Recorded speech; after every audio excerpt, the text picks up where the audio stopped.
दोस्तों, ये कहानी बहुत पुराने समय की है। एक छोटे से गांव में मोहन नाम का एक व्यक्ति रहता था। मोहन का परिवार बहुत साधारण था। उनका छोटा सा घर था और वह दिन रात मेहनत करके अपनी जीविका चलाता था। हालांकि मोहन का जीवन साधारण था, लेकिन उसका दिल बहुत बड़ा था। वह हमेशा दूसरों की मदद के लिए तैयार रहता था। गांव में हर कोई उसकी ईमानदारी और दयालुता की सराहना करता था। मोहन की आदत थी कि खेतों में काम करते समय जो भी जरूरतमंद मिलता वह उसकी मदद करता। अगर कोई भूखा कुत्ता आ जाता तो वह बिना सोचे अपने टिफिन से उसे खाना खिला देता। अगर कोई यात्री भूखा होता तो वह अपना खाना भी दे देता। उसकी पत्नी सुनीता को इस बात से अक्सर नाराजगी होती थी। वह कहती, तुम्हारी इस उदारता की वजह से हमारा रसोई घर हमेशा खाली रहता है। तुम्हें अपने बारे में भी तो सोचना चाहिए। लेकिन मोहन मुस्कुराकर जवाब देता, सुनीता, भूखा पेट सबसे बड़ा दुश्मन है।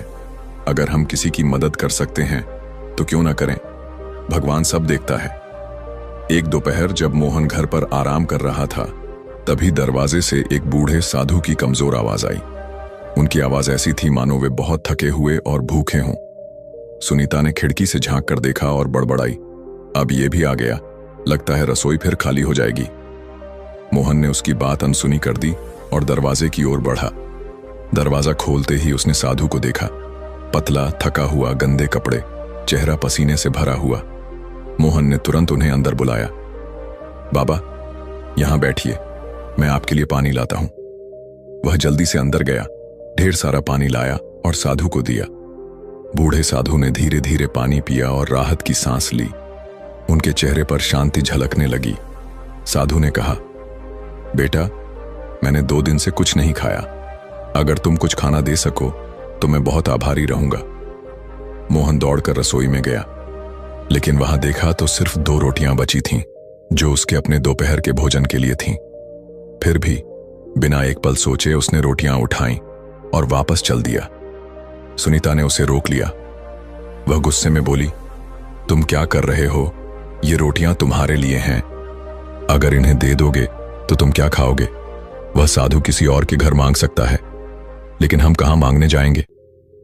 मोहन ने उसकी बात ध्यान से सुनी और फिर धीरे से कहा, सुनीता, भूखा पेट इंतजार नहीं करता। बाबा ने 2 दिन से कुछ नहीं खाया। अगर हम उन्हें नहीं खिलाएंगे तो उनका क्या होगा? भगवान हमारे लिए कुछ न कुछ इंतजाम करेगा। सुनीता की आवाज इतनी तेज थी कि साधु ने सब सुन लिया, लेकिन वे चुपचाप बैठे इंतजार करते रहे।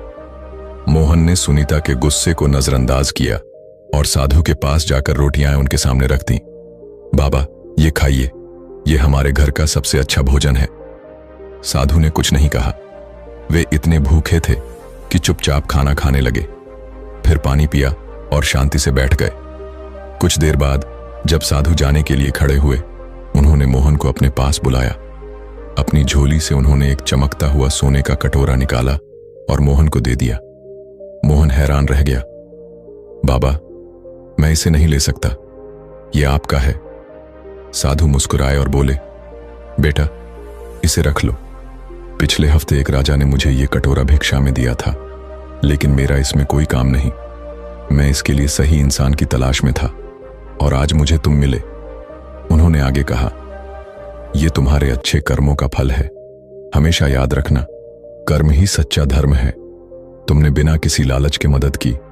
अच्छे कर्म करते रहो, भगवान सही समय पर फल देता है। तुम्हारी दयालुता और निस्वार्थ कर्म न केवल तुम्हें बल्कि तुम्हारे परिवार को भी शांति और सुख देंगे। इस कटोरे को अपने पास रखो और इसका समझदारी से इस्तेमाल करना, लेकिन इसे अपनी अच्छाई को बदलने मत देना। यह कटोरा सिर्फ एक प्रतीक है, एक याद कि भगवान अच्छे कर्मों की कद्र करता है। यह कहकर साधु चले गए। मोहन कटोरा हाथ में लिए उन्हें जाते हुए देखता रहा। उसकी आंखों में खुशी के आंसू थे।